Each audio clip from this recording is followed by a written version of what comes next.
Even though you've been freeloading unemployed for so long, you're so cocky. Get out. Don't think you can live this luxuriously forever. As I lifted my face from the laptop I had been working on at the dining table, a sharp pain shot through my neck. Ouch, that's hot. I cried out, turning around to find my mocking mother-in-law holding a hair iron. I remembered she had been preparing to go out in the washroom earlier. Now, she was pressing that hair iron against my neck.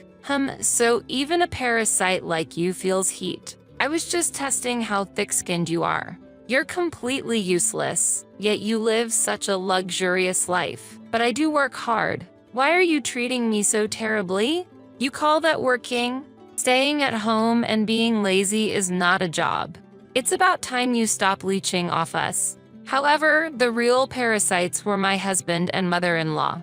I was the one paying the $5,000 rent, living expenses, and allowances for both of them. Despite that, I wondered why I had to endure such treatment. I've reached my limit. Leave this house immediately. Who knows what I might do next? Just to be clear, you really want me to leave? Once I go, I'll never come back to this place, you know? Yes, please do. I never want to take care of someone as poor as you again. I had become indifferent to such a home and family. Tears mixed with frustration and pain in my neck. I packed my belongings. Without looking back, I left my in-laws' house for good. My name is Kelly, 35 years old. It has been 2 years since I got married. Even before marriage, I had been working from home as a freelance writer. After graduating from college and working in a company, I had to quit and return to my parents' home when my father had an accident. I couldn't let my mother, who had difficulty walking, take care of my father alone. That's when I started looking for a job I could do from home. I began as a freelance writer with simple internet-related tasks. As my father recovered and I found more time, I gradually took on more work. It turned out I was quite suited for writing, and my income steadily increased. My articles were well received by readers, leading to direct contract offers. Before I knew it, I was earning more than I did as a company employee. During this time, I attended a reunion with my college circle friends. "Hey, isn't that Kelly? Long time no see." Someone called out to me. There I met Ben again, who would later become my husband, 2 years my junior. In college, Ben was always the life of the party, known for his quick decision-making and energetic personality. After graduation, he worked for a renowned foreign company. We didn't interact much during college, but that day, we talked in depth for the first time. Perhaps because our personalities were so different, our conversation never ran dry. After meeting a few times, we naturally started dating. "Hey, I really like foreign fashion accessories. My dream is to open a select shop that deals only with my favorites. In fact, I've already started preparing for it." For example, Ben shared his future dreams with me. I enjoyed listening to him. His mature intellect combined with a childlike curiosity made his stories seem achievable. Even a reserved person like me felt exhilarated just by listening, so I was genuinely happy when he proposed. A turning point came about a year after we got married. My father-in-law passed away suddenly. It was an unexpected death. "Kelly, would you mind living with my mom for a while?" My husband asked. Due to his father's job, his parents had been living in a luxury apartment for several years. But after his death, it was difficult to continue paying the high rent. Mom is still struggling to accept his sudden passing. She wants to stay there a bit longer, but the lease still has about a year left. Could we stay for that period? Indeed. It must be hard for your mother to move so soon after your father's passing. We can't leave her alone. Don't worry about the rent. Mom and I will cover it, but since it's expensive, could you help with the living expenses until my father's inheritance arrives? It's fine. No problem. It's a bit on the expensive side, but it's only for a year after all. Even though I had no interest in fashion or luxury goods, I was intrigued by what the interior of a luxury apartment might look like. At that time, I underestimated what it would be like to live with my mother-in-law. Little did I know, it was the beginning of my hardships. From the first meeting, it was clear my mother-in-law didn't like me. When we went to announce our marriage, she said, of all people, Ben had to choose an older woman. How did you seduce him? I felt looked down upon. Thankfully, my father-in-law intervened then, but now he was gone. From the day we started living together, my mother-in-law made her intentions clear. I still don't accept you as Ben's spouse. Hearing this, my spirit, already trying to support my tired mother-in-law, began to break. The next day, from my appearance to household chores, I continuously received petty complaints and sarcasm. Kelly, even if you're indoors, stop dressing so sloppily. Do you realize where you are? Always be ready for guests. Dress properly. Huh? This isn't my loungewear, though. What? That's not loungewear. Jeans are not acceptable. Wear a skirt at the very least. Always have your makeup done before breakfast. Is this the high-end lifestyle? I wondered, but obediently responded with yes. In the evening, did you buy these ingredients from that store? How can you make such a poor meal with ingredients from there? It was from a nearby luxury supermarket. I'm sorry, did it not suit your taste, Mary? It's just a simple salad. Ben likes it, so I often make it. But yes, that supermarket is quite expensive. My goodness, how embarrassing. Act in a way that doesn't bring shame to our family. You never know who's watching. She sighed deeply, shaking her head in disappointment. At that moment, I made a firm vow to myself. I would do everything in my power to be recognized by my mother-in-law. From grooming to cooking skills, I worked hard every day. However, her critical eyes never softened. Initially, I took her sarcasm and cold words lightly, but they gradually began to feel crushing. I felt invalidated, powerless. I wanted to confide in Ben, but our life together had changed. We used to enjoy our time as a couple daily, but since moving in, our opportunities to see each other had decreased. Sorry, I've been really busy with work lately. Hearing him say this tiredly, I felt unable to speak my mind. But being human, I have my limits. I felt the need to share my stress with Ben. Hey, I have something to discuss. Oh, I actually have something to talk to you about too. I quit my job 3 months ago. What? Quit? What do you mean? Don't worry, I've already started another job. Remember the select shop I always wanted to open? I finally launched it. I'm co-managing it with Senior Eric. What? You never mentioned any of this before. Senior Eric was a widely respected figure in our university circle, admired for his leadership and charisma. He had combined creativity and business sense, successfully developing and selling a game app in college and starting a startup with friends, showcasing his talents. I believe there's no doubt about his ability as a business partner. I had heard rumors of his recent success in web design. Ben, in his usual gentle tone but looking slightly guilty, said, I didn't want to worry your mom. I'll work harder from now on. Will you support me? I was moved by his words, yet hesitant. I'll support you. But it was then Ben brought up an unexpected request. Thanks. So, about the rent for this house, can you cover all of it? I felt a mix of surprise and confusion. What? But weren't you and your mother supposed to split the rent? It's impossible for me to pay it all by myself, especially since I'm already covering the living expenses. My heart was filled with anxiety. Ben looked at me earnestly and pleaded, Please, Kelly. This has always been my dream. It's taking longer than expected to turn a profit.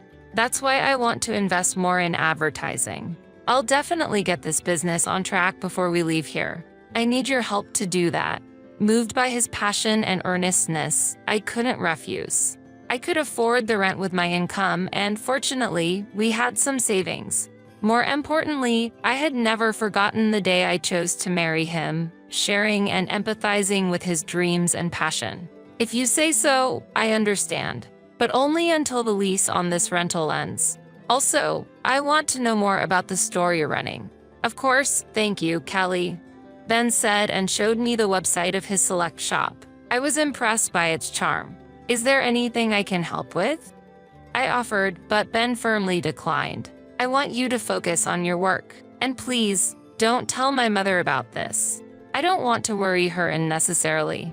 With this new development, thoughts of my mother-in-law completely left my mind. I wholeheartedly wanted to support Ben's business, but the amount I had to pay each month only increased. Gradually, managing the entire household budget, financially aiding my husband, and even giving an allowance to my mother-in-law became my responsibility. My only wish was for the rental contract to end quickly. Kelly, could you put off your computer work for a bit and do some cleaning? Since you're staying here, you should be more proactive with the household chores, my mother-in-law said. I hurriedly replied, "Oh, I'm sorry, Mother. I'll start as soon as I finish this job." This is your job? Enough excuses. Get it done quickly. We have guests coming this afternoon. After you're done cleaning, please leave the house. My relationship with my unaware mother-in-law remained unchanged over time. Since we started living together on days when she had guests, I always had to leave the house after finishing the cleaning. It seemed I was bothering her. Fortunately, I could work anywhere with my laptop, which was a small consolation. However, that day held a different outcome. When I returned home in the evening, my mother-in-law, looking satisfied, greeted me with "Welcome back. I tidied up your room." Confused, I rushed to my office. The room was indeed tidied, but rather, my belongings were organized. I don't own many things, but in the center of the room were a large suitcase and 2 duffel bags. "What does this mean, Mother?" I asked. "This room was initially prepared for guests. I can't accept someone with your lack of housekeeping skills using it. If you want to use this room, you'll have to pay an appropriate fee. If you don't like that, leave immediately.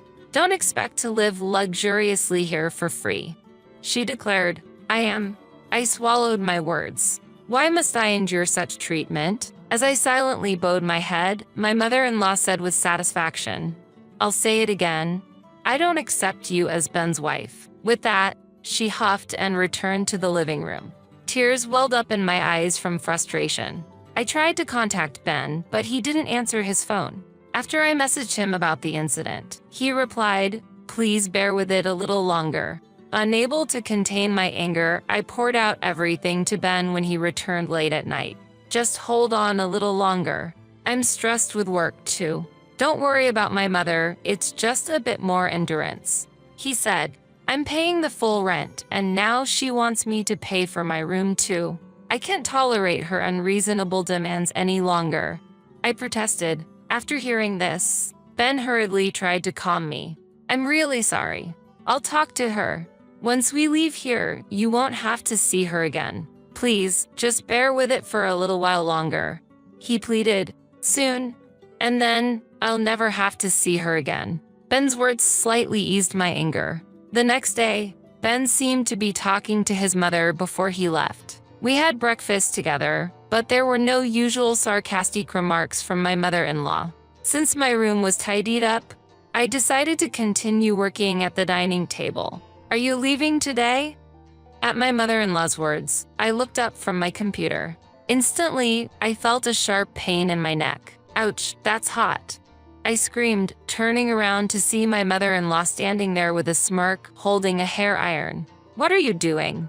I exclaimed. That was all I could say as I held my painful neck and rushed to get a cooling pack from the fridge. Thinking back, my mother-in-law had been getting ready to go out in the washroom earlier. She had used the hair iron she was holding against my neck. "Oh, so you can feel the heat too. I wanted to see how thick-skinned you are. Living such a luxurious life, yet so useless. I work hard too. Why would you do something so terrible? Working? You're just using your at-home job as an excuse to slack off. Nothing but an unemployed person. It's about time you consider our situation and become independent," said my mother-in-law. In reality, I was the one bearing the rent and living expenses. Yet, I couldn't understand why I was being treated this way. Before I knew it, I was glaring at her. "What's with that look?" The look of a poor person. "I've reached my limit. Leave this house immediately. Otherwise, I don't know what I'll do next. Am I really allowed to leave? I won't come back here ever again, you know? Yes, that's fine. I'm fed up with taking care of poor people like you." Filled with intense pain and disappointment, I cried as I packed my things. Since my mother-in-law had already organized my belongings the day before, it didn't take long. I no longer cared what happened to this house. I left my in-laws' home without looking back. After receiving treatment at the hospital, I went to my usual cafe to calm down. The spacious table arrangement and quiet environment were ideal for focusing on work. As I was contemplating whether to contact Ben, I was suddenly approached. "Kelly, is that you?" To my surprise, it was Senior Eric. "It's been a while. How's Ben doing?" "Senior Eric, long time no see. Ben is in your care. I heard you were the co-owner. Sorry I couldn't greet you earlier," I replied as he furrowed his brow. "Co-owner? What do you mean?" "I just helped with the website design on Ben's request." "Really?" I was shocked. He lied. "Then, I heard you were the sponsor," Senior Eric said. I was surprised by this revelation. Ben had rented a different apartment and seemed to have worked hard for the first few months. However, he had others manage the inventory and shipping from the beginning. For the online shop's promotion, he didn't do it himself but paid for advertising services. I advised him to do it himself at first, but he insisted it wasn't the role of a businessman. He seemed too fixated on his ideal image of a business owner. As a result, there was no increase in foot traffic or sales, just mounting expenses. Despite this, he gave up too soon. According to Senior Eric, Ben is now deeply involved in internet business, paying high consultant fees. By the way, have you heard about your father-in-law's inheritance? There was quite a bit of debt, not as much as expected. But your mother-in-law is managing her share, so they're financially comfortable. Plus, he said with his wife's good income, even if he fails, they'll be fine. Really? But that funding is also running low. He's been living extravagantly, acting like a business owner, and sometimes treating his juniors. I was at a loss for words. The reason I had to cover my mother-in-law's allowance was that they had used up my father-in-law's inheritance. Ben's recent frequent requests for financial support were probably because his funds were running low. He hadn't told me about the inheritance, perhaps for that reason. Doubts connected with Senior Eric's words, and everything became clear. I got up unsteadily, thanked him, and left the cafe. Before I knew it, I was in front of my parents' house. Seeing me with my luggage, my father looked surprised. Tears overflowed as I saw the faces of my parents, who I had been holding back my sorrow from. "Tell us what happened. Your mom and I are always on your side. That's right? You always try too hard on your own." Their warm words made me cry again. Then, crying, I told my parents everything. Ben's secrets, the terrible treatment from my mother-in-law, and the fact that I was bearing all the expenses for my in-laws' house. My parents were both outraged and cried with me. "There's no need to go back to your in-laws' house. Live for yourself from now on," my father said. His words deeply resonated with me. After talking about everything, I felt a weight lifted from my heart. What have I been living for these past months? The only message from Ben was a short one asking, "Where are you now?" After that, I received several similar messages. After ignoring several similar messages, his attempts to contact me stopped altogether. To Ben, my existence must have been just that insignificant. More than sadness, I felt a firm resolve. Just having a meal with my parents, I could feel the warmth of a family. Maybe what I had been seeking was such simple moments of happiness. While staying at my parents' house, I gradually felt like I was regaining myself. About 2 weeks later, Ben called, probably because the rent payment was due. "Kelly, where are you? Have things calmed down with Mom? She feels bad about it. Aren't you coming back soon?" "I'm at my parents' house now. I plan to live here from now on. Your mother said she's tired of taking care of a poor person like me, and I'm not going back. Let's get a divorce." "Wait, why divorce? If living with Mom is the problem, let's talk it out. I'm coming to pick you up. Let's talk in person. Why should we talk now when there was no contact before? And how's your business?" After that question, there was a moment of silence. "Actually, I'm seeking advice from someone knowledgeable in business. There might be a big plan realized next month. That's it. Let's go look for a new place to live before that."